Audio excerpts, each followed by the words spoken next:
आज आपण गावरान चिकन बनवायला लागलो. एक नंबर देशी गावरान, आपल्या घरचंच आहे. हे चिकन आहे, हळद मीठ टाकून आपण एक नंबर केलेलं आहे. हे झालं. बाकीचे मसाले वगैरे. आता कांदा आणि कुकरमध्ये कांदा टमाटर टाकून आता ही लसूण पेस्ट टाकूया. झालं लसूण पेस्ट. आता हे आपण प्रोसिजर बनवायची चालू आहे.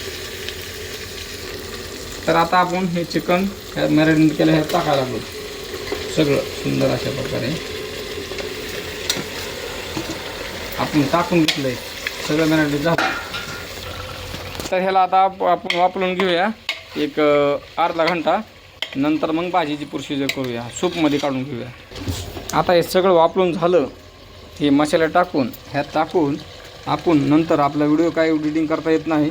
नंतर तुम्हाला डायरेक्ट भाजी झाल्यानंतर एक चव कशी आणि कसं आहे ते दाखवलं जाईल. आता आपण मसाले सगळे हे मसाले वगैरे सगळे मिक्स करून टाकणार आहोत आपलं.